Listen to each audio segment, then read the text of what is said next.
BBC got wind of what I was doing, and they asked to interview me. Like halfway through the London Marathon, they've got the Tower Bridge in London, and they do quite a lot of interviews there. So they asked me if. Oh, so halfway through they kind of pulled you aside and did a quick. So like, if you just pull over and chat to one of the reporters. So break my concentration. But like I kind of, because I knew I was going to be meeting them, I kind of had an idea what I wanted to say, and I thought if I plug my social media, then people will hopefully sponsor. So I just said, yeah, like here, obviously I raise money for the brain tumour charity. And I was basically like, if you follow Alan Johnstone 23 on Instagram, and my link's on there if anyone would like to sponsor, and then just shot off and finished the marathon, and then went for a meal later on that night, sitting down at dinner, and then my phone just lit up. Like it was donation after donation after donation, wow. Like 150 emails come through in about 5 minutes. I was like, oh, something's happening. Then my friend messaged me and says, you've just been on BBC Two nationally on the highlight show for the London Marathon. That day went from, I think it raised just over £6,000 in one day.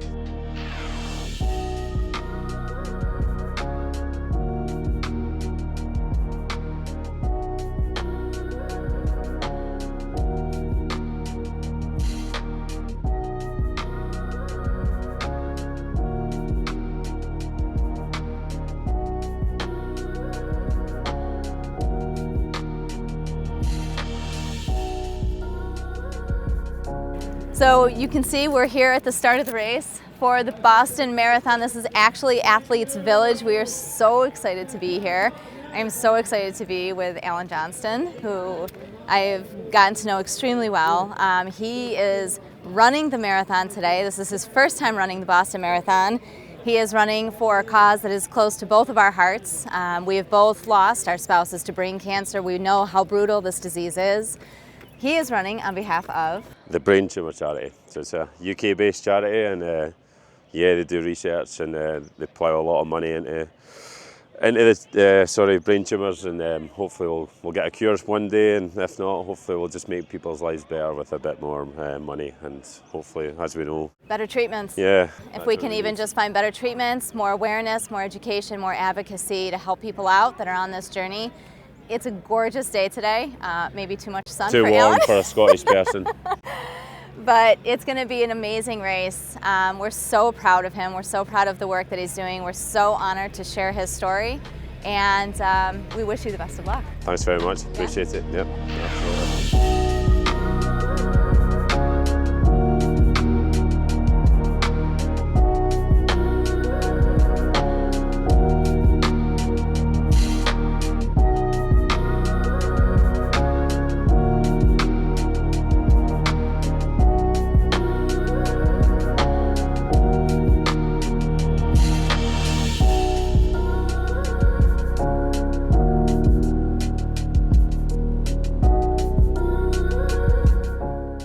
Season 4 of the Game On Glio podcast is sponsored by GT MedTech and Gametile Therapy. Learn more at gtmedtech.com. Season 4 is also sponsored by IMVAX, personalized whole tumor derived immunotherapy. Learn more at imvax.com. This episode is sponsored by Rune and the Rune app, your trusted guide for health conditions such as glioblastoma. Learn more at rune.com. So welcome back, everybody. Thank you so much for joining us. I am here with Alan Johnstone today, and we are in a really special place doing a very special episode of the Game On Glio podcast for Brain Cancer Awareness Month. And we are in Boston, Massachusetts right now, where Alan is going to be running the Boston Marathon tomorrow. So this episode will be airing after he runs, which is great. But we're here because Alan has some personal experience with the brain cancer journey, and he has been raising funds for the last 4 years for the brain tumor charity of the UK, correct? Yeah, that's right, yeah. So thank you for being with us. No worries. For joining us, yeah. So Alan and I have gotten to know each other really well. It's been a pleasure to get to know you, and I love it. Tell us a little bit about this journey with running the marathons. What got you started in this? Why are you doing it? Well, like you said, 4 years ago, or just over 4 years ago, my wife passed away from a glioblastoma brain tumour on the 18th of November 2019. And this, pretty much as soon as she passed away, I wanted to do something Just to give me a bit of focus after her death, really. Obviously, it's a terrible time and I had a lot going on, so I wanted something to focus myself on, and I decided I wanted to do something for the brain tumour charity, which I just picked up on the internet, to be honest, with no affiliation with the charity. I just did a quick search and found that they were one of the biggest charities in the UK towards brain tumours and the fight towards treatments and fundraising and stuff. So I decided I wanted to walk a thing called the Southern Upland Way, which is a bit of a trek. It's 214 miles, and it kind of goes over some hilly ground round about where I live.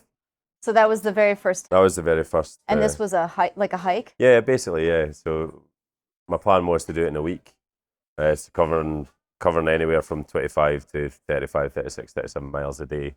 Like I say, over some hilly terrain, and I thought that'd be quite a good thing to kind of keep me going, and never walked that distance before, so I thought, why not? So, I've always liked to challenge myself physically, so I thought, yeah, let's give it a go. So, I wanted to arrange that initially to finish on, it would have been April the 17th, 2020, which would have been Anneka's 34th birthday. I thought that'd be quite a nice thing to do. And then sadly, COVID got in the way and kind of disrupted that, because in the UK, everything kind of shut down. We weren't allowed to go out, wasn't allowed to go with friends. We had a massive lockdown. So I had to wait basically for all that to kind of clear. It took almost 2 years to get a date where like my friends could join me and stuff. So You yeah. finally did the walk. So now, was this in Scotland, or did you go like across Wales? No, so it's basically a coast-to-coast walk from just south of Edinburgh all the way to a little town called Portpatrick, so east to west coast. It's normally done west to east, going with the kind of wind, but like we wanted to do it the other way because it was walking towards home, kind of. I don't live too far away from the little village of Portpatrick, so yeah, so just did that, and then basically on the 1st of January 2020, I set up a Just Giving charity page. I think it was like a Southern Upland Way in memory of Anneka, and because we're from such a small community, I started getting loads of donations in straight away, really, from our local area, and then it just, like I say, it took 2 years, and just before I set up the walk, I put a video on the social site TikTok. Which Gotta love TikTok. Yeah. Well, I thought if I put a video on and it raises like a tenner or 15, 20 quid, whatever, it's worth it. Yeah. And it kicked off. It got watched by like 2.4 million people, and it raised like 19,000 in a week. So it basically, by the end of the walk, it raised just over £50,000 for charity, which is obviously amazing. And then it kind of taught me the power of social media to get the message out there, the awareness, and sadly the story that myself and my wife Anneka and our daughter Sienna went through. So let me ask you this. Let's go back a little. Yeah. You know, so you and Anneka. So Anneka was your wife. Yeah. You met her when you guys were teenagers, right? Yeah, that's right. Yeah. So how long were you guys together before she was diagnosed, and what age was she? Just around 16 years we were together before she was diagnosed. She got diagnosed in the June of 2019. Okay. And then 6 months later passed away. So yeah, it was really, really quick. How old was she? 33. She was 33. Yeah, 33, yeah. So just turned 33 in that And day. so you guys, she had just had your daughter. Yeah, my daughter was 6 months old when she was diagnosed. Okay. Yeah, Sienna was born on the 13th of October 2018. Okay. And like I say, Sienna, Anneka was diagnosed in about the June of the following year. When's Sienna's birthday? 13th of October. 13th. Yeah. Okay. Unlucky for some. Like Anneka was, when she was about to give birth, she was like, need to give birth on the 12th. Need to give birth on the 12th. I can't give birth on the 13th. I know, like, obviously it wasn't in her hands, and she delivered, obviously, Sienna in the early hours of the 13th. So, yeah, it was obviously a great day, but then our lives were turned upside down. Very quickly. Yeah, about 6 months later, yeah. Wow. It was awful. So the experience, so being in the UK and being in Scotland, the medical experience, what's the difference, like what was the treatment plan like for her? Like how quickly was she able to get in and get what she needed? or typically, because I know that she worked for the NHS. Yeah, that's right. Yeah. So maybe there were some doors for her. So the NHS is, for people who don't know, is the National Health Services for the UK, which is where Anneka worked. Yeah. But what is the medical system like over there versus maybe being here in the United States? So every person in the UK is entitled to treatment. We don't need to go through any insurance. Basically, turn up at I think the emergency room you guys call it, but accident emergency for us. And if you've got a problem, they'll try and diagnose it there and then, get you in for scans if needs be, or refer you to like a specialist. But with Anneka was, I think she was about a week or 2 weeks away from returning to work for because she was like have 6 months period with Sienna and then get back to work. So obviously finances are pretty tight as a small family, and we thought it'd be a good idea just to get straight back to work. She got to work 3 or 4 days a week, I can't remember, and obviously the rest of the time spent with Sienna, and who's going to be working in a new area, the diabetes centre, and who's in charge of that was a doctor Anneka was going to be working under. And once we found out that Anneka was dizzy and stuff, we went to our local GP, who thought it was like an inner ear imbalance, and sent her away with medication to try and fight that. And then a week later, she fell with Sienna. And after that, we basically went up to A&E, and they referred her to neurology. It was quite shocking. One of the tests, they asked her to put her both hands up in the air and hold them there and then close her eyes. And then when she closed her eyes, this arm just did that. Really? Yeah, and I was like, well, what's going on? And that was immediately when she was referred to neurology, but neurology could take weeks to try and get to see the specialist. So to get in for like an MRI or a yeah, special there was no scan, talk about the MRI then. It was just purely doesn't. referral to neurology to see what was Wow. going on. From that appointment, we kind of came back into town and stuff, and Anneka started dragging like her left leg behind her, but she was unaware of it. So like I was speaking to a friend that Anneka worked with who was also in the diabetes centre, and she said, do you want me to speak to the doctor that's going to be in charge of Anneka, basically? And I said yes. And so the doctor was like, get her up to the hospital and I'll admit her. So they admitted Anneka to the hospital that night, I think, or that evening or the next day. And she got immediately taken away for a CT. Like that doctor isn't a specialist in what Anneka had, so she got kind of like they handed over to another doctor there. Yeah. Okay.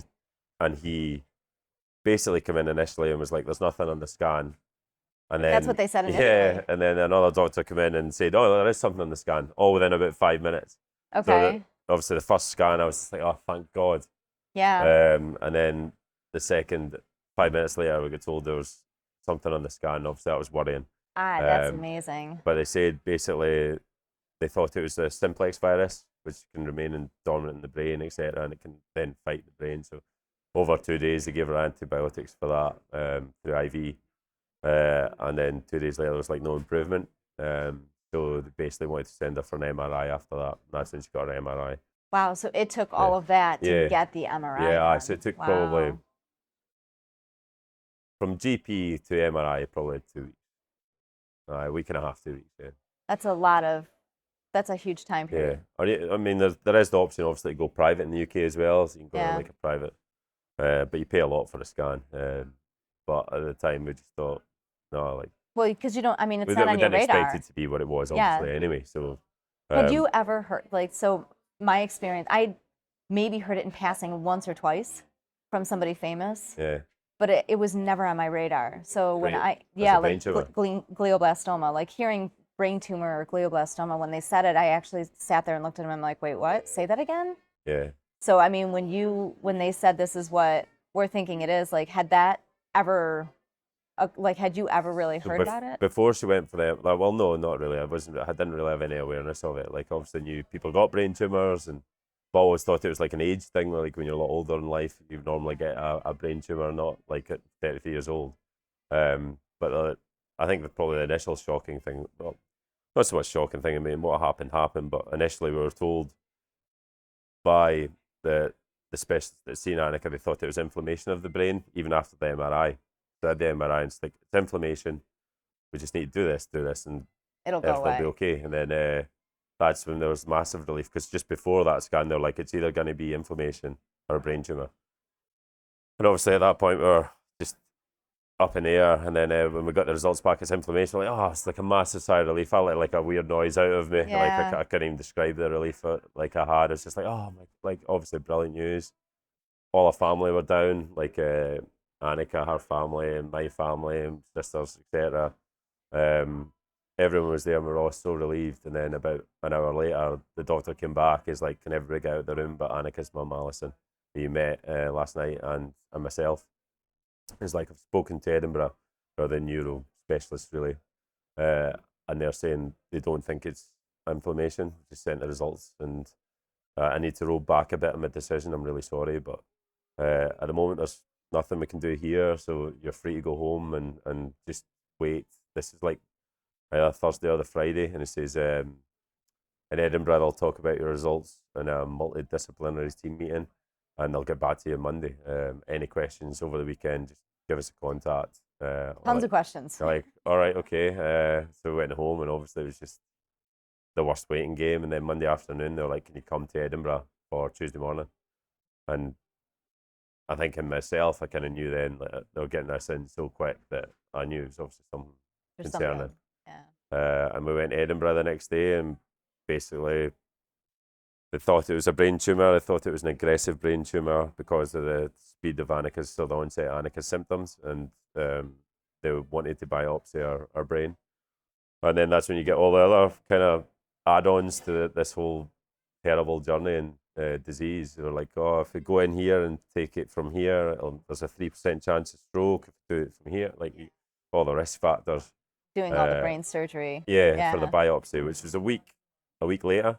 But they were also like, it was just, it's hard to describe when you get that news, because like they said once they do the biopsy, it would take 17 days to get the results back. Yeah. So, obviously, when she had the biopsy, and then it's just. They said it was going to be 17 days. Yeah, days Okay, that's definitely different than here in the US Yeah, too. so it took 17 days for them to tell us basically it was a glioblastoma brain tumor. So, after Anneka's biopsy, just wasn't the same person, I suppose. Like straight after the operation, they were like, "What's 5 plus 5?" And she'd be like 10. And she'd be like, "What's 60 minus 1?" And she'd be like 185.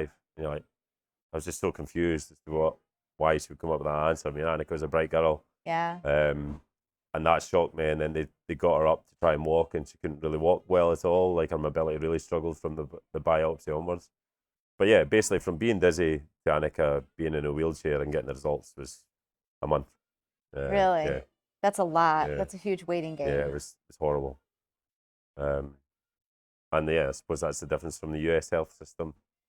I think you obviously, once you go through the insurance, you kind of get everything you need straight away after that, don't you? Whereas obviously, because everybody's entitled to treatment in the NHS, the scanners and all are always busy, so trying to get an appointment and try to get in and get the scans done. Did they say like what? I mean, 6 months is a fair. I mean, even in the glioblastoma world, you know, they say the average is like 15 months. So did they have an indication or a reason why that went so quickly for her? Was it the location? For me, no. Like I think it was probably just onset of symptoms for me. Like I knew, like once we'd find out the news that it was a glioblastoma, I mean, you know, it's like Google's your worst friend. Oh yeah, you can't. I like searched it to obviously do a bit of research to find out what was going on. They said, oh, like the average life expectancy was like 18 months or something like that, and but most, I think it was even less than that, a year.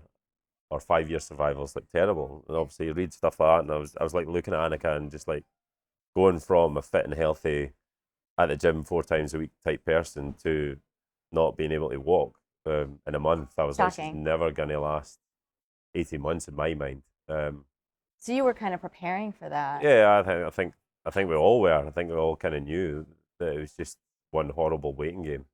And for me personally, it was like every day I'll go in and it'd be something different that was affecting Anneka. Like at one point they're like, oh, we got a bed sore, and then like the next day it was like, oh, we don't think she can see well out her right eye because the tumour's pressing on her eye and stuff, or on our part of our brain for her eye. So there was just always a stumbling There's always block. something new you're going into, and it was just like a steady decline. And Anneka herself, obviously, doing steroids and various kind of drugs and stuff. Did the steroids, how was that experience? Awful, because I think Anneka at times, whether it was the tumour or whatever, she was hallucinating and stuff. And at the same point as basically the treatment process for Anneka, after they told us she had a glioblastoma, they wanted to do radiotherapy and chemotherapy. Yep. I think it was 6 or 8 weeks of radiotherapy first, and then give her like oral chemotherapy. But we never got to the oral chemotherapy. You didn't even get there. No, because the radiotherapy, well, it was up in Edinburgh, so it was away from her home as well. Yeah. But every time the doctor kind of came round, they were always kind of like, "Oh, we're treating a large area," and it was always quite negative when they were coming in and speaking. I think they knew, like, obviously it was a huge area they were treating for Anneka. Yeah.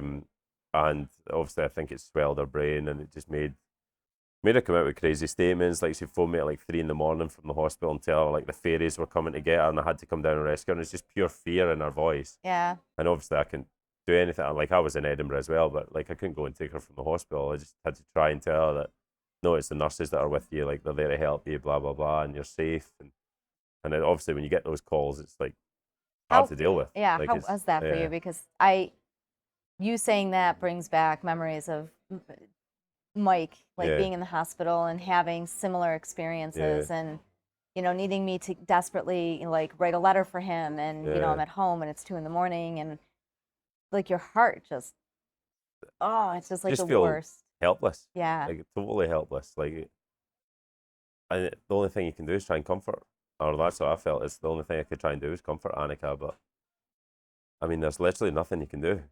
I mean, we both know what was happening, but like, our families knew what was happening, and it's just total helplessness, because there's not going to be any betterment in our situation. She's not going to wake up in 2 days' time and go out to bed and go, Alan, and like give you a big cuddle and everything's going to be okay.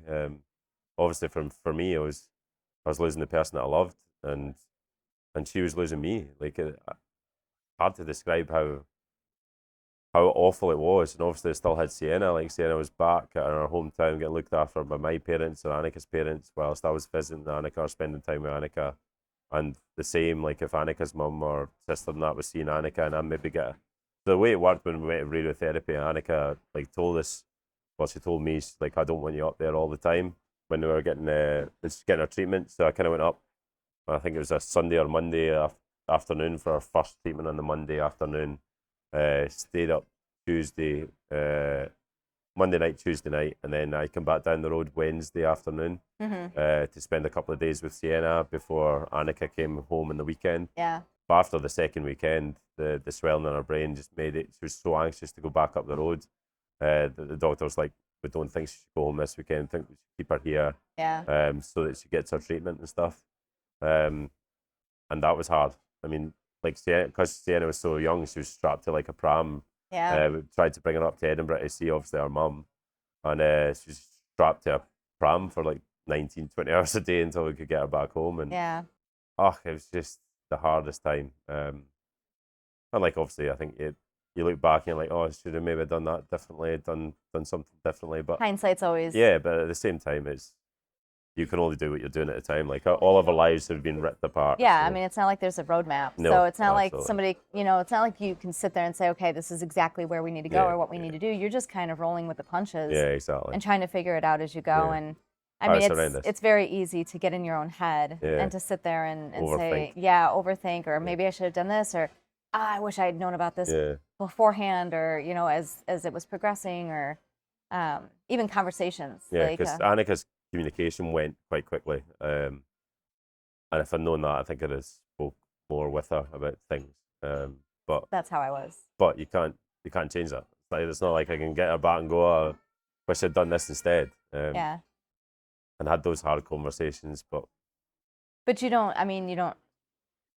Yeah, I've had many of those moments where I thought back to that. I mean, Mike he had a 6-month period in the 14 months that he had, where he was actually no evidence, Yeah. and on no Relatively okay. medications and relatively okay, and back to work part-time. And, so we really thought we were pushing for that 5 year. Yeah. And we really thought, okay, we still have a lot of things that we're trying to do and expand our family. So we didn't have those conversations because I'm like, I don't want us to have those conversations and invite this in, And then when things declined rapidly, all of a sudden out of nowhere, he lost his ability to communicate. He could understand me and he could see me and recognize me, but he couldn't communicate. Yeah, couldn't say what he wanted to And when say. I looked back after, I was like, I wish, but you don't know. You don't know how it's all going to shake out. No, absolutely. You don't know every day you go walk in and something's going to change that you'll never get back. Yeah. So there is probably a bit of regret there, but I've kind of made peace with it now that I did what I Well, that's could part at of the the time. process. Do you know what I mean? Like I did you what I have could do at the time, and it was a struggle. Yeah, absolutely. Was it horrible? Yes, it was horrible. Of course it is. That's the process of glioblastoma. It's the process of brain cancer. I mean, this is not out of every cancer that's out there. I mean, that's why we've done what we've done. That's why we talk about what we talk about, because it is a horrific journey. Yes. Out of a lot of the cancers that are out there, and it's just brutal. Yeah, because I always try and compare it to other cancers. I'm like, you might have cancer somewhere else in your body, but it's not really affecting your brain. It doesn't change who you are. And your personality, and lots of things change with brain cancer, and it's just incomparable, I think, to other cancers. Not that any of the other cancers better. It's not like you you're don't want avoiding any that. of them, It's not like, hey.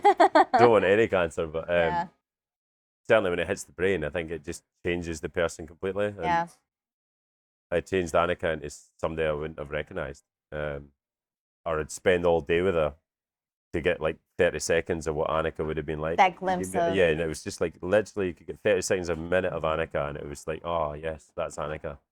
And the rest of the 24 hours would just be nonsense, or just watching somebody get consumed by this disease. So when she died, when she passed, what was that journey like for you, that first 6 months to a year? Because you also had Sienna. I mean, there's really no good timing, but wow, you throw a baby into the mix, and all of a sudden now you're a single dad with a little baby. I mean, what was that process like? The whole kind of thing was intense, because just before Anneka was when Anneka was diagnosed, basically we were selling our house because we wanted to move to somewhere bigger. So whilst Anneka was getting chemotherapy, I had to move house. So I had no house to go to because of the situation we're in. It's not like I could go out and buy a house or make any sensible decisions. So I moved back home with my mum and dad. So that was a change in circumstances, going from a fairly being independent, living I was with your independent family. living, and then as a 35-year-old going back to my mum and dad. It was a challenge just because you lose a bit of your own privacy, and I mean, I knew myself I couldn't look after Anneka, look after Sienna, and do all that whilst being in another house myself, and you just wouldn't be able to cope. So I mean, it was a blessing I still had my family and Anneka's family there to kind of help with everything. So we moved house back to my folks, and just put the money away to buy a house after I was in a place to buy one. So we did that, and then when Anneka passed away, I think going into New Year was probably the toughest time. Like, it was the 18th of November, obviously passed away, and then you kind of get the funeral, and you get people almost contacting you every day to say, how are you doing, and how are you getting on, and can we do anything for you, and stuff like that. And then it came to New Year, and we kind of went out as in Hogmanay with friends. We did like quad biking and stuff. It's actually a really fun day. And then everybody else kind of went their own homes, and then I went to my folks' home, and they're not big into New Year, so they weren't even up for bringing in the New Year. So I was just sat there in my mum's kitchen, and then it kicked into New Year, and I was just like, this is wrong. Like, this is... I could have swore, like, it was just like this is like the worst thing ever. Like, I'm moving it in New Year, Anneka's left in the previous year, and what am I going to do in my life? Wow, that's such a reality check. Yeah, it was just like so depressing. And then talk about hitting a wall. Yeah, it was absolutely massive for me.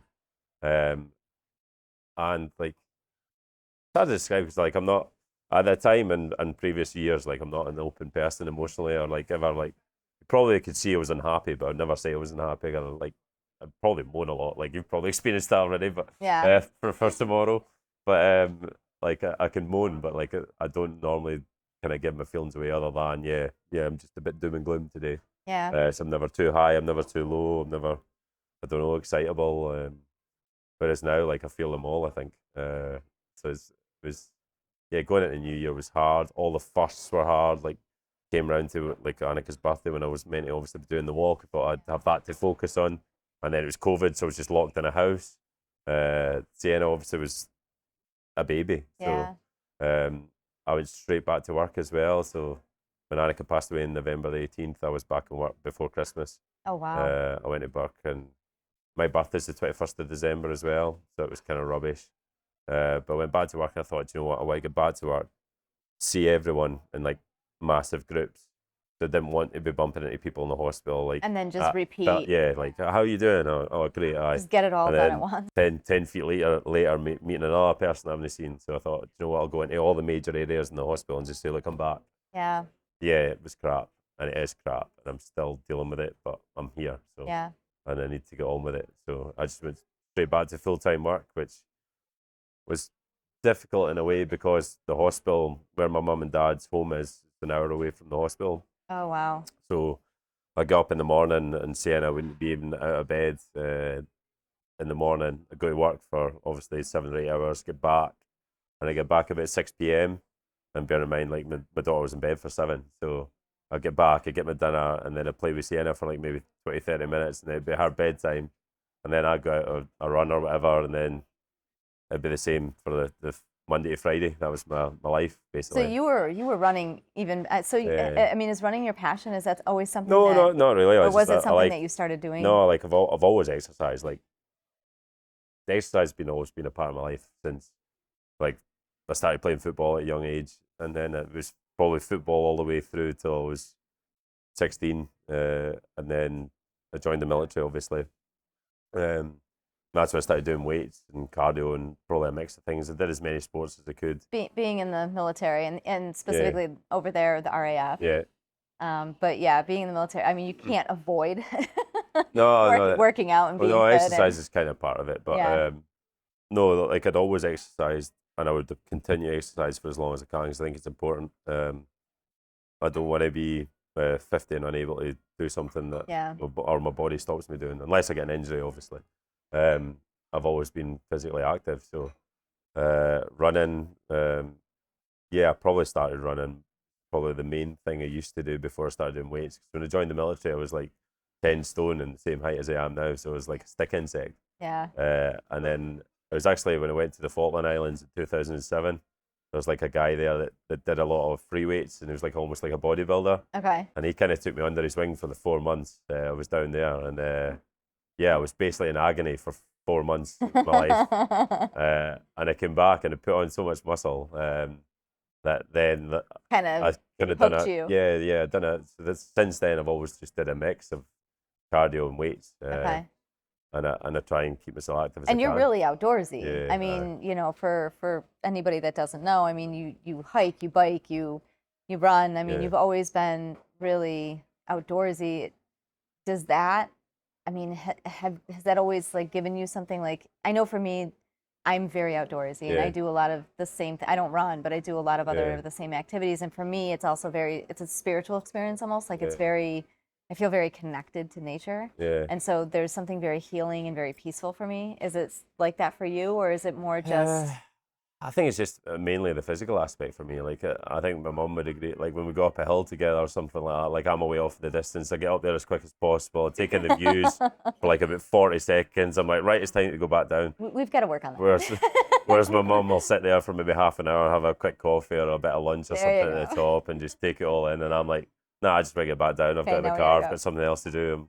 Like I love exercise. Like the best thing about exercise is that I don't enjoy doing it. It's once you get a shower and once you kind of afterwards for me and just kind of chill out in the sofa or whatever. I'm like, yeah. But you feel good though. Yeah, like yeah, I totally. hate I'll go to the gym or I'll go cycling and I'm begrudging it. Like I don't want to do it. No, I don't. And then I push myself through it and then I get done and I'm like, wow, it does make you feel good. Like without exercise, I think I'd be in a worse place. Like if I just ate and just sat on the sofa and was inactive and just watched TV, and You feel like it's helped you for me heal. that's not in existence. I know some people enjoy doing that, but for me, like I'm like no, like I want to push myself and do things that I can do, like the marathon. I never knew I could do a marathon, and I've always wanted to do one. Never knew I could do one. Did London last year, and I was like, yeah, do you know what? I've done a So marathon. was that your first? I Yeah. mean, as we segue into that, London was your first. So you ran the Yeah. London Marathon, Yeah, and that that's was the right, yeah. first time you ever did a marathon. Yes, that's right. Yeah. So London is the same as Boston. It's 26-mile Yeah. marathon, just Yeah. over 26 miles. So you ran that, and again, it was attached to raising funds for brain cancer in the UK. Yeah. What was the process? I mean, how much training did you do ahead of that? Yeah, a lot. Because the kind of backstory is I've applied for, or had applied for the London Marathon for 19 years running. Had you really? Yeah, never got a place. Always get knocked back. Because I wanted to do it for myself. It wasn't specifically for charity. I have raised money for other charities, not just the brain tumor charity, but obviously since Anneka passed away, this has become The focus. the focus. Yeah, like focus. And obviously when I found out how much investments in certainly in the UK and into brain cancer, I thought like I want to do my piece, to like in memory of Anneka, obviously, and I think she'd obviously been proud of me, and the kind of person Anneka was, I think she'd have done the same if roles were reversed. But yeah, with regards to London, it came up to the 20th time I was applying. I applied through the ballot again, which is just like obviously a potluck draw. Yeah. And a guy contacted me from Ireland who lost his wife to a brain tumour. He had 3 young kids. He's like, why don't you ask the charity? He says you're bound to have like a bit of clout with them, considering you raised like 50-odd thousand like a few months back. I was Right. like, yeah, that's probably true. So I emailed one of the charity reps for my local area and said, look, what are the chances of me getting a marathon place? Like, oh, here's the link, apply now, and off you go. So basically put my application in online, and the girl contacted me back. I can't remember if it was a week or 2 later, and she's like, you only took like 5 minutes to complete your application. I didn't know there was like a timed entry. So from when I logged onto the page to when I submitted it, it was 5 minutes. Okay. And they were like, oh, you only like took 5 minutes. I was like, yeah, like, I mean, I know why I'm doing it, and like I'll raise the money kind of thing. Yeah. And they're like, I've just had to like sing your praises to like the events team manager or whatever that So it really gives caught the their positions attention. out for the charity. Yeah. Like I really had to like sing your praises for obviously raising the money like a few months before because of the walk and stuff, and I really like obviously hope you get a place. And I think it was a few weeks later they were basically like, I've got some good news for you. I'll phone you later on. I got back from work, and yeah, she called me and says, look, you've got a marathon place. And I was like, oh, 20 years in the making. And then, yeah, so I started a training plan on the 1st of January, And the marathon was in, 23. So just but last year. what month was it? April, similar time. April. So similar So, time yeah, frame. so the London Okay. Marathon's a week today in the UK. So it's Yeah. next week. Yeah. Okay. So they're a week apart. Yeah. So you started training in January. Yeah. So I started to this, I think a general running plans 4 months for a marathon, depending on what your fitness starts at. So in December, I kind of knew I was getting a place. I started running. Okay. And then I went out and had a few drinks. And it wasn't because of the few drinks. I was reasonably sober. I walked home, but there was a lot of ice in the ground, and Yeah. I fell and like hurt my ribs. And I was really panicking because I couldn't breathe right for 2 or 3 weeks. It was really torturous. It wasn't a broken rib or anything. It was just all the muscles had spasmed in my Yeah. back, and they got really tight. And I can't explain it. The pain was like really quite Intense. yeah, agonizing. So the first week of the training plan was to like run maybe 3 miles on the Monday, 5 miles on the Wednesday, and then like 2 longer runs Saturday, Sunday. And I had to walk it because I was just like wasn't able to breathe. So it was like pure panicking. And then it wasn't the following week. I thought I'll just have to do this. I just ran it anyway, and things started to ease off after the first week of running. And then from then on, it was like I think I covered just over 550 miles over the 4 months. Did you really for Yeah. training? So it was like five times a week and various length of runs, building up slowly to. And you obviously had support from your family and stuff I with couldn't help have with done it without Sienna, them. So you could do this. I'm quite fortunate. I've got like a treadmill in my garage at home. So like I've got kind of a home gym set up. and I had to rely on like a babysitting group. Basically, I've got like a WhatsApp group full of people surrounding me. I'm like, can any of you look after Sienna for your for circle? yeah, Yeah. like can any of you look after Sienna for a few hours? Uh, and they would, and yeah, my long runs were Saturday, Sunday, which is, I mean, it was tough purely because after a 20-mile run, you don't, like, obviously I'm a parent all the time, but you don't want to be a parent. Like, you come home, you're just like tired, sore, and then Sienna maybe want her dinner or want this and want to play, and I was like, oh, lying on the sofa You are like a in dad. agony. Yeah, So you're that's the basically job. wearing multiple Yeah, hats. I mean, you've got to switch off yeah. this one and put on that one. And, That was tough. Like, yeah. and that's probably why I didn't want to do another marathon. I was like, training was so intense that I just didn't think uh, I'd get the time to do it this year. So I haven't ran anything like it as much for this one. In fact, I'm Well, you were also 350 miles less than what it was last year. But you were also injured for this. Yeah, You yeah, had yeah. a calf injury Yeah. going into training for Yeah. this, so that kind of hindered. Yeah, absolutely. Like about 6 weeks ago, I strained my calf. 7 weeks ago, and I don't know how many miles I've done, but it's probably less than 20 since. I think I was saying yesterday. My last long run was February 23rd, so A it's a little long while time ago. ago. Yeah. So and that was 15 miles, not 26. So when you ran the London Marathon, how much were you able to raise for that particular? I was quite fortunate again. Like social media kind of took off again, and the BBC caught wind of what I was doing, and they asked if I'd want it. They covered a fact, story yeah. on that, yeah. Yeah, they'd like to interview me, and it's quite iconic on the halfway through the London Marathon. They've got the Tower Bridge in London, and they do quite a lot of interviews there. So they asked me if Oh, so halfway through they kind of pulled you aside and did a quick. so like, oh, So you were in the midst of the. yeah, so it's in the middle of the marathon. That's Like, oh, if you interesting. just pull over and chat to one of the reporters. Let's So break my concentration. so I had to wait there for 2 or 3 minutes and do an interview on TV, and then. That's interesting. Okay. But like I kind of, because I knew I was going to be meeting them, I kind of had an idea what I wanted to say, and I thought if I plug my social media, then people will hopefully sponsor. So I just said, yeah, like here, obviously raise money for the brain tumor charity. It's the biggest killer in under 40s in the UK, our biggest cancer killer. And I was just basically like, if you follow Alan Johnstone 23 on Instagram, and my link's on there if anyone would like to sponsor, and then just shot off and finished the marathon. And then as soon as I finished, like obviously, like people had been tracking me, so I got messages through my phone to say, well done, well done, well done. Yeah. And I was just replying. I was like, I was on TV. And they were like, no. I was like, oh, gutted. And then went for a meal later on that night.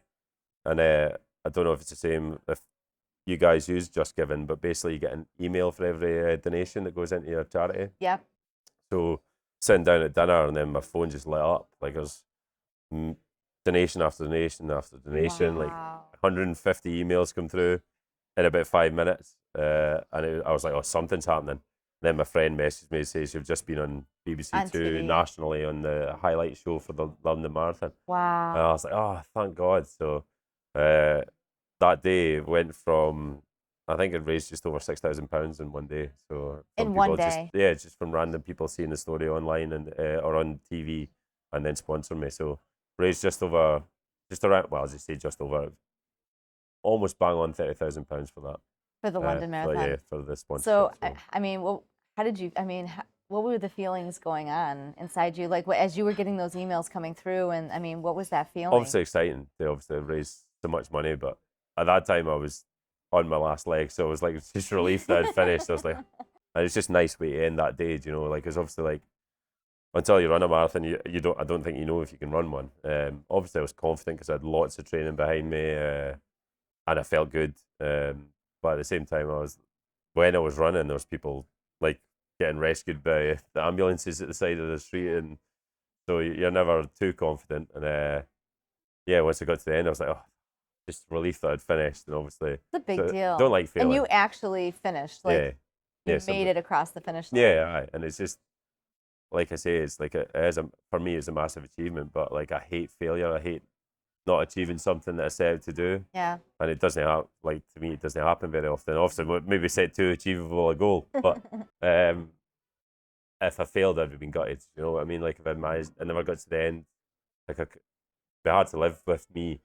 I mean, that says a lot about, I know that, you're here to do the Boston Marathon, but as I've gotten to know you too, I mean, saying that I mean, that's obviously helped you through this grief process and the journey. I mean, you're a fighter, you know, Yeah. I mean, you're a survivor, you know, you push through. And I think that is so necessary when you're on a journey like this, no matter, you know. I do think like I think the military massively helped that kind of ethos with their kind of determination, and like I always knew, my mum always said like from about 8 years old I've always wanted to be in the military. I don't know why, like I was obsessed with Top Gun and stuff. Like I love jets. Anytime like a jet went past our area and stuff, like you always were running out I'm to always see it. posting stuff about Yeah, jets so and so I airplanes. absolutely love fighter aircraft. And Yeah. then my mum said from 8 years old that's what you wanted to do, and then obviously I went to do it. And initially it was a massive shock. Like I was probably quite timid at school. Like when like if a teacher shouted at me, I get upset and stuff. Like I wouldn't cry, but like You hadn't built up that. yeah, like that I had a exterior. bit of a harder shell. And then when I joined the military at 16, it was just like straight into the unknown and getting shouted at like left, right, and centre, and making sure your boots are clean and like stuff that I just wasn't really prepared for. But it made me grow up so quickly, and amongst like, and it wasn't like I was probably one of the youngest there, so like all the I was guys gonna say that were that's doing younger than doing here in with the me. U.S. Yeah, to join. yeah, I joined 16 and a half. I joined, and then I did my trade training, obviously in fighter aircraft. But But you yeah, really like feel like that gave you an edge. That gave you absolutely, like a leg just up. just what it instills in you. The military is like I never say die attitude, but like yeah, you're there for your pals, and you essentially you would lay down your lives for some of them. Like, do you know what I mean? Like if you ever went to war, I was fortunate never, but that's what you're there to do at the end of the day, is defend your country. And I was obviously there for the money more, rather than getting shot shot in some war zone in the world. But and obviously to fix my dream, do my dream job of fixing jets. But yeah, like without that, I think I'd have been A probably different in journey different place. when you lost her. Like I definitely think it would have been a lot harder. And yeah, I know I've got a determined attitude. Like if I want to do something, I generally do it. And I think that's what people are like. I'm quite stubborn, very stubborn actually. You? Probably, yeah, Yeah. yeah. Could So, not have guessed. yeah. So yeah, I think that attitude's helped me massively. Well, it's like Obviously, it's still a struggle, but you like don't. each day's It's just a different. not But quit. You can't yeah. quit on life. You can't. You know, you're a dad to Sienna. You can't. You Exactly. Yeah, I mean, She's my focus now. Yeah. Got to focus on her and make sure she grows up and Has a good life. Yeah, exactly. Yeah. So, you know, you've been preparing for the Boston Marathon. You know, at the time that this airs, you'll already run the Boston Marathon. But what made you decide to do this particular? I mean, was it just that it was coming up and you know, said, "Hey, I'll give it a shot"? No, that's another charity thing. So actually, instead of me contacting the charity, previous situations to try and fundraise, they actually contacted me. So basically, I think there's a girl in the Boston Athletic Association. Yeah. I think she's the press. I can't remember the exact title, but she's a Scottish girl, a Scottish woman, and she'd lost her dad to a brain tumor. And I think basically that's the only fortunate reason why the brain tumor charity in the UK got a position in this race. Okay. Because obviously most people have to qualify. The qualifying time for me is like outside of my abilities, unless I had a rocket. But basically, she'd offered this place, excuse me, to the So it was brain. a special circumstance for the brain tumor charity in the UK. To get a position, yeah. So, wow. Okay. they emailed 6 people, of which I was one of them, and they basically said, "Look, would you be interested in doing the Boston Marathon?" And I obviously said yes. Yeah, I was actually quite hesitant because I was like, "Do I do this or do I not?" Like, I know it's obviously one of the big 6 marathons in the world, so yeah. I'd actually planned on doing something else that I wanted to kind of almost finish on charity wise. And I was like, "Oh, do I say yes or not?" And I was kind of hesitant purely because I thought, well, everybody knows I can do a marathon, so they get to sponsor that, you know, like, because that's what it is at the end of the day. That's what I wanted to do it for, was for money or for people's sponsorship. And I thought, if people get to sponsor me again for like a marathon, they've seen me do London, and basically I put a video out every week of what I did, like what I've been training, what running I've been doing, what I've been eating. Yeah. I mean, Sienna I've been getting on, and I was like, if people get to engage with that, but basically I replied a yes eventually, and there was only 3 of us replied. So then our names were drawn out of a hat, and about a week later, I got a phone call, and they were like, "Got some good news for you," and I was like, "Oh, have you?" You're like, oh, Yay! okay. You know, like you've got a position in the Boston Marathon. I was like, "Yes, brilliant!" Got it. So I Okay. wasn't like overjoyed, like, but obviously as time's gone by, I've get a bit more excited about it, and now that I'm here, I wandered down Boylston Street yesterday. It was really loud. The atmosphere was buzzing. Like everybody's like collecting their stuff and Yeah, they're there's an racing their energy. Yeah, there's a There's an lot of energy energy to there. it, and we're gonna have some great footage for it. Yeah. So we'll be able to show everybody Yeah. kind of what this feels like Yeah. to be part of it. But Right. you also did. You met your fundraising goal Yeah. for this particular one. So how much did you raise for this So particular? in total, like once I'd known I got the Boston place, I was like, well, I'd love to achieve £100,000 for charity. So again, I thought nobody's going to sponsor that because, like I said a minute ago, I thought people are just gonna like, no, he's done a marathon, like I'm not going to sponsor much money, even if I think sponsorship has become harder since Anneka passed away. Obviously, like in the community, well respected Anneka, and everybody sponsored massive amounts initially. So like friends or maybe sponsor £50, and their £50 become maybe £25, £25 become £10, and like people random donations maybe become 5 that used to be 10. So I was like, it just seems more It difficult dwindles. to Yeah. engage people and try and get the big sponsors in, but. So I thought £100,000, like I'd be lucky to get that, but like that's what I'd love to achieve. And just as I landed in Boston, like it's not obviously just myself. Like I'm not wholly responsible for £100,000. It's like family have done like cake sales and stuff like that. That's probably generated about 10 grand on its own. And people like So you had groups locally, of people that would raise money to help towards put it in into the pot. that total. So Okay. like local pubs have done things like race nights and stuff like that. Yeah. And yeah, without them, I wouldn't be anywhere near this £100,000 total. But when I landed, there was a charity bake sale at a hospital that's about 75 miles away from where I work. Like there's a couple of main hospitals in our region, and they raised £1,300 just before I flew out. So that took us to just over £100,000. So you actually met the Yeah, fundraising goal. now we're on £100,000 plus 600. So we're £600 over the total. So yeah, like And that goes can't a thank long everyone way. enough. Like I don't think people Yeah. understand. I mean, even Huge. 30,000 pounds, even like I've in the U.S. I've raised about 60,000 American dollars Yeah. for a clinical trial for glioblastoma Yeah. here, and I mean it's so expensive to do clinical trials and to find new treatments and to Yeah. do research, and I don't think people understand how far money like that Yeah. can really go. And without it, though, Well, where because else would there's they be? yeah, because the money's not coming from anywhere else. Other Yeah. well, like I say, government in the UK, I think it's either 1 to 2% of the national cancer spend when compared to like That's other. it. That's it. That's how much they put into the brain cancer. So it's nothing in comparison to what breast cancer gets. well, Yeah, I mean, and they that's the probably same do in the it US. because it is less survivable. Do you know? Like they probably think we're never going to be able to treat a brain.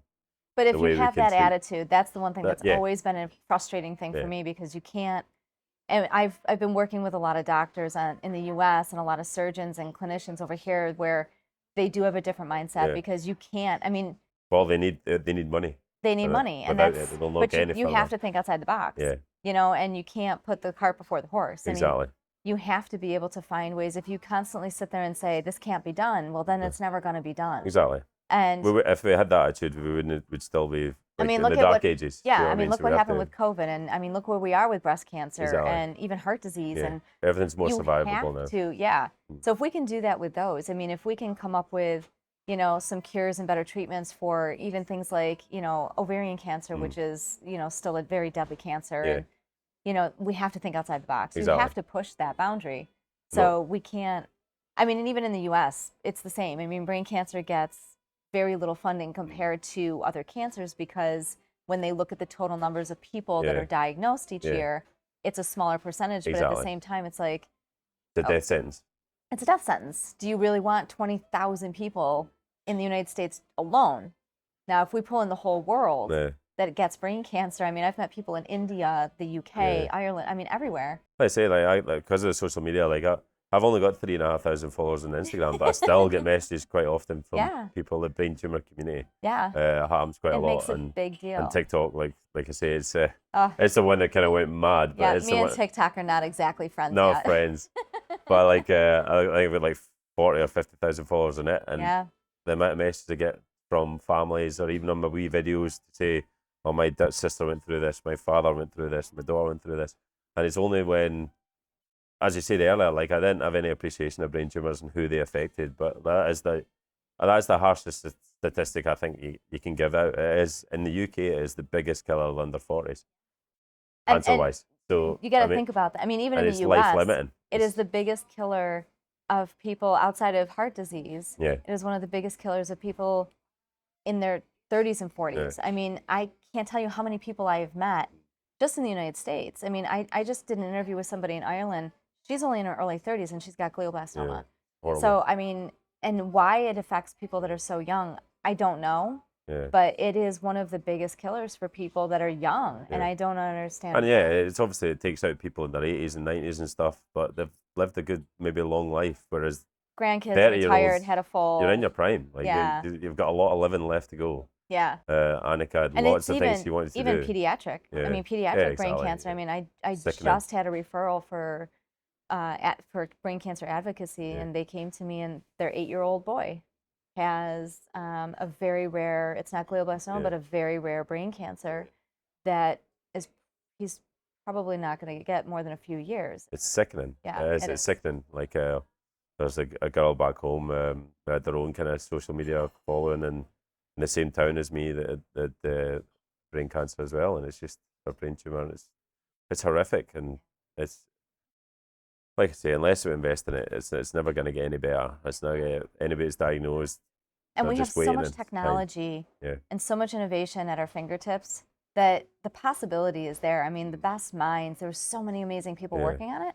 We just have to be able to support what Exactly. they're doing. And if we can do that, then I think we can get really far. I mean, the hope is there. It's just a matter of being able to put means to it, you know, Yeah. so that they can actually do what they need to do. And that's why I'm like obviously delighted when I arrived here and said it was over £100,000. It's again a goal that I've achieved, and I'm obviously delighted with it.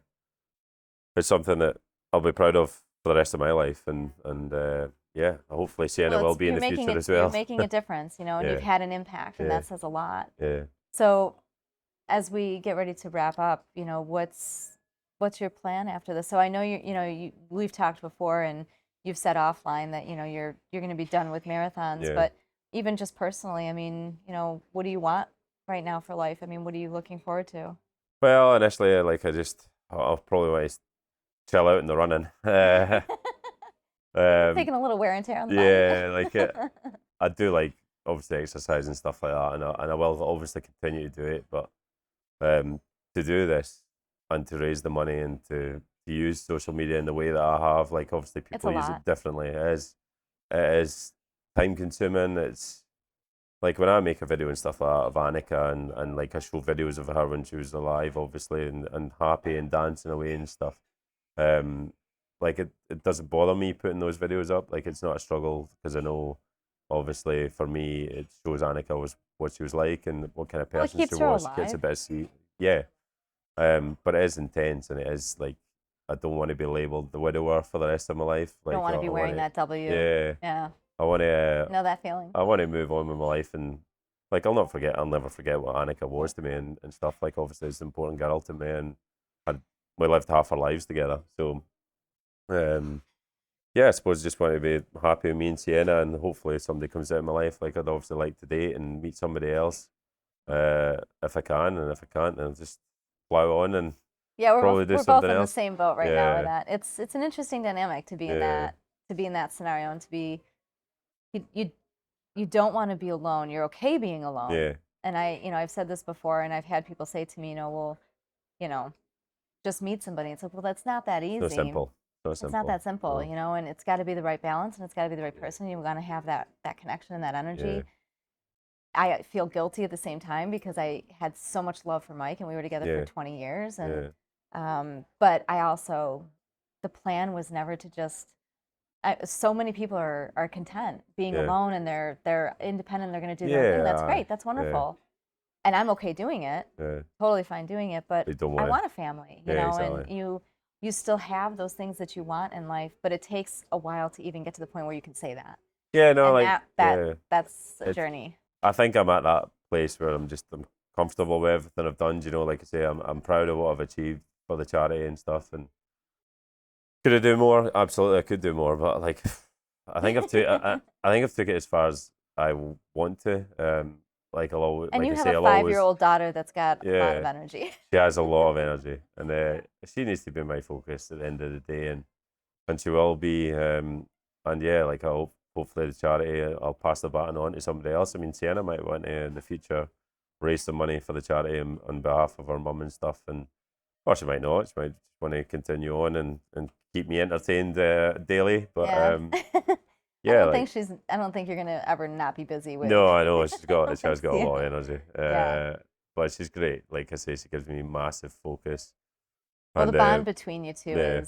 it's really special to see. Yeah. I mean, I love it. I mean, the connection between you and Sienna is. And that's all over social media as well, isn't it? So, um, But to see it in person, yeah, like it's yeah, you do a lot with Yeah. posting stories about Sienna, but Yeah. to see it in person, like it's cuter. it's different. Yeah, it's cuter, but there's more of an impact when you see it in Yeah. person. Like there's just this really special bond between the Yeah. two of you as father and daughter. Oh, she's great. Yeah. But, and she's actually on some touristy thing in Boston today. But She's with the grannies. yeah, it's in the grannies, seeing half of Boston in a Yeah. duck boat or something. I think she's on just now. But yeah, like I don't like. I suppose nobody knows what the future holds, but Well, I don't think you can, but I Yeah.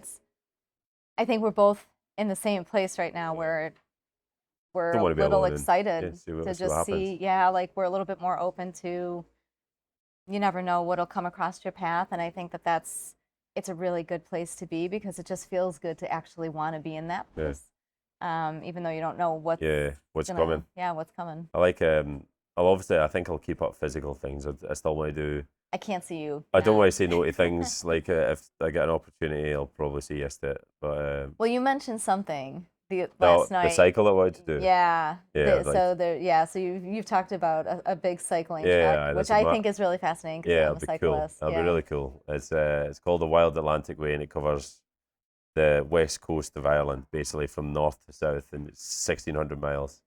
And apparently, like I've not looked too far in it, but that was going to be my next charity event until the Boston thing came along. But if I do that cycle now, it'll be for me and just to Just take in the personally. sights. Yeah. Yeah. And you climb 3 times the height of Everest, I think, on the bike in the 1,600 miles. It's quite a hilly one, but I'm an okay climber on my Yeah. bike, but yeah, it's just quite high. intense, yeah. So yeah, it's a lot of climbing, But that's exciting. yeah. yeah. So I'll maybe do that for my 40th year. I don't know. Wait and see. Because again, it's expensive. It's expensive to do all these things. So And the preparation. yeah, exactly. Yeah. Yeah. I'll probably just wing it. Like most things, I'll probably just get on my bike and do it. I don't. Kill myself. No, on like the way I up. do train obviously and do trainers sometimes, but especially for this one, I feel like I'm vastly undertrained now that I'm here. I'm getting kind of nervous about the You'll be marathon okay. tomorrow, I but think you'll be okay. yeah, I'll get out of the way and complete it and run down Boylston Street and see all the people cheering. That'll be pretty cool. And then yeah, Well, there's a lot of life left to live, and absolutely. I'm super blessed to know you and to have met you. And You too. I know Pleasure. that's not something that'll fade or go away Yeah, after this, yeah. but I'm also really impressed with the person that you are and the Thank things you. that you've achieved and what you've done and your strength. And I'm hoping that as other people see it and they Yeah. see the story, that they realize that no matter what side of the journey that they're on with Yeah. it, that they're not alone, and that hope and perseverance and strength. I mean, I think it you does can get find easier. it. It does. They always say time's a great healer, and it is a great healer. Like It changes. Yeah. The loss will never go away. no, It changes, Yeah. and how you feel about Yeah. it changes. But that person is always going to be your person. They're always Yeah. going to be there. But there is a way through it. yeah, absolutely. And I think that's the biggest thing. And And it's an individual journey. Like it's like I different say, for I've met everybody. people, and it's totally different for them. They're maybe still struggling, or Yeah. I think for me, I've always talked about it. whether it be in social media or through the videos I've done or through people asking me about Anneka. I've never shied away from it. I've never not talked about it if somebody wants to speak to me about it. But equally, I can not speak about it. Do you know what I mean? Like, I hold it to myself and just not discuss Anneka if nobody wants to talk about it. It's fine. But it was certainly probably the biggest healer for me was probably in the first year. I was able to talk about it a lot if anybody asked. And I wasn't shy about talking about it. Like, if somebody said it, I'd talk about Anneka, or maybe go out and have too much to drink and then end up on the Anneka subject. Yeah, and then turn into an absolute wreck. Yeah, but, like, just kind of puke it all out. Yeah, but now I wouldn't say I do that really often at all, if at all, to be honest. It changes. Yeah, it just gets easier to deal with. And like I say, 4 years on, well, nearly 5 years on now, it's okay. Like, it's just part of my life. And you lose people. Like, obviously, you don't normally lose your wife at 33 years old, but I know it happens later in life. It happens to one of you if you're in a group. It's a unique journey. I mean, I think young loss is very different. So it makes us being in this camp a bit more unique. Yeah, definitely. I think you get lessons in life that not many people get at our age. At our age. Yeah, I think obviously it's a harsh lesson, and it's just, for me, like, the main one is life is really short, and you've got to try and it's messy. Take nobody it. promises us that it's going to be an easy life, and so it's fine. And some people get it hard, some people get it easier than others. Like, it's one of those things. It's potluck. Yeah, I mean, but it's finding those moments. It's like really finding that joy in every single minute. Yeah, every single thing, and then just holding on to that. Yeah. Well, thank you so much for doing this and for being here and for sharing your story with us and for raising funds and awareness. No problem at all. Yeah, I really appreciate it. So thank you. Thanks for having me. Yeah, absolutely. And with that, guys, we will be right back.